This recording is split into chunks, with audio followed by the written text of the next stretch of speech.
রাগ না হলে একটা কথা বলতাম, আমার আল্লাহর নামটা লিখে 3টা শেয়ার করবেন প্লিজ। শেষ রাতে আল্লাহর 2টি নাম 21 বার পরে দোয়া করুন, উদ্দেশ্য পূরণ হবে। আল্লাহ পাক রব্বুল আলামিন সকল চাওয়া পাওয়াগুলো আল্লাহ তাআলা কবুল করে নেবেন। আল্লাহ তাআলার 2টি গুণবাচক নাম রয়েছে, মনে রাখবেন আল্লাহ তাআলার কিছু গুণবাচক নাম রয়েছে, এই নামগুলো পরে যদি আপনি দোয়া করতে পারেন অবশ্যই আল্লাহ তাআলা আপনার দোয়াগুলো কবুল করবেন। এটা আল্লাহ তাআলা পবিত্র কোরআনুল কারীমের ভিতরে নিজেই বলে দিয়েছেন।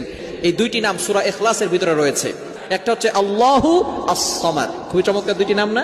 আল্লাহু আস-সামাদ, ইয়া আল্লাহু ইয়া সামাদু, ইয়া আল্লাহু ইয়া সামাদু, কুল হুয়াল্লাহু আহাদ। নবী হে আপনি বলেন আল্লাহ এক, অদ্বিতীয়।